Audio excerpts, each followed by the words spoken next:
It's hard work being a lion. Real hard.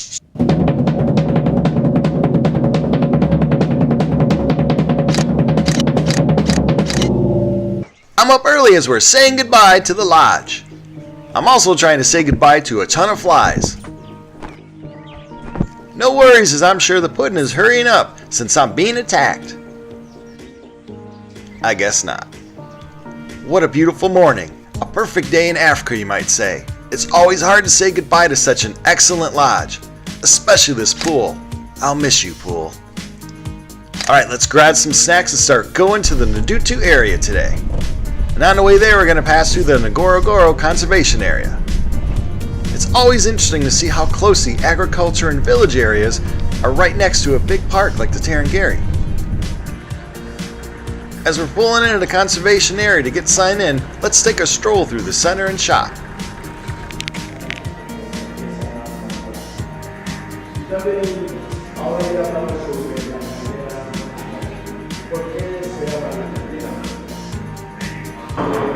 Puddin loves her stony. Loves the stone. I like it. Once back in the Jeep, I gotta make sure we're not getting too close to the edge of the road. Speaking about an edge, let's stop off and check the edge of the crater really quick. Looking down and across the Ngorongoro crater is a sight that no video can do justice.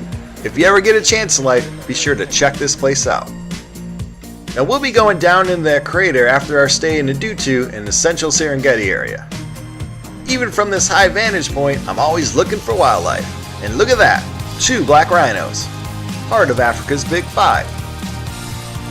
That's what I like about this drive.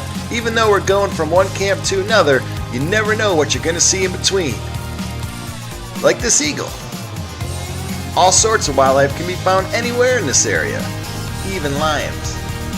Lions have to compete with livestock farmers for land and resources around here. Imagine having to worry about lions when walking around. The closer we get to the Ndutu area, the more wildlife we'll see. But before we get too far, let's stop for lunch. Under this tree would be perfect. The umbrella acacia tree. Eating and looking at wildlife, what could be better? Oh yeah, spending it with the ones you love, of course. But wildlife is really cool. Once back on the road, we certainly don't have to go too far before we find Puddin's favorite animal again. Horses wearing striped pajamas, the zebras.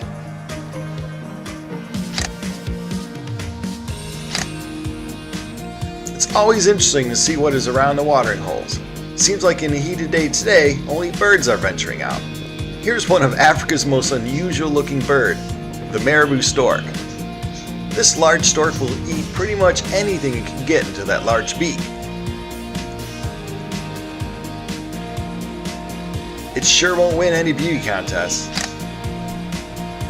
But we gotta go as we have a lot of ground to cover, just like the secretary bird's trying to do. The large herds of the Great Migration are all over this area.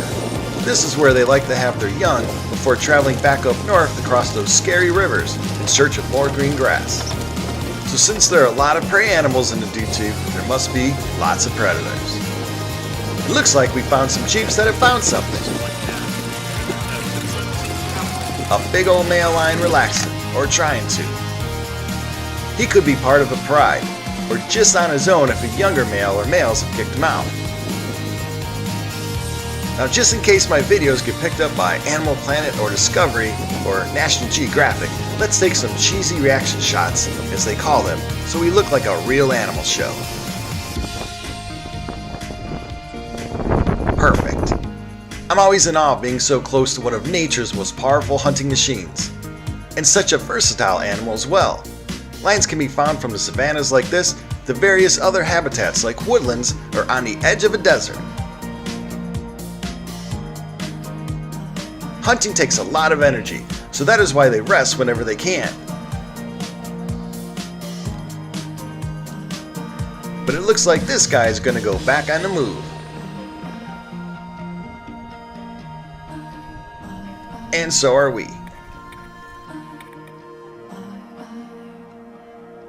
We don't have to drive very far, as here are more lions. I told you this area would be full of predators. Here we have a small pride, or maybe part of a larger pride. A pride certainly makes it easier when it's time to hunt. But by looking at these stomachs, it seems they already had a nice big meal. It certainly helps being the most social cat around.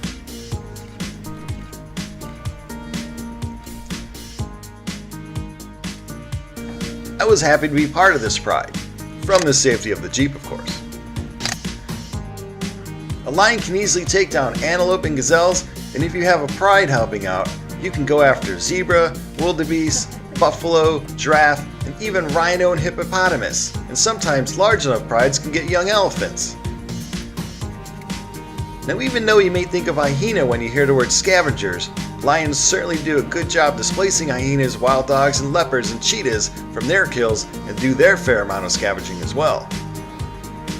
To help maintain a pride, lions can breed all year round, but cubs, especially males, have an extremely high mortality rate. Lion cubs can easily be killed by other predators, including other male lions from another pride, and they can also starve or get dehydrated if their parents aren't so good at being lion parents. And also there's lots of disease out there that'll often claim a lion's life. Most lion populations are half of what they were just 20 years ago. Recent estimations have the lion population in Africa anywhere between 18,000 and 30,000. A lot of experts feel that 20,000 is more likely closer to that exact number. Populations do best in protected areas and zones around these parks and conservancies. Now for more information on how you can help lions, please read this video's description. And as always, thanks for watching.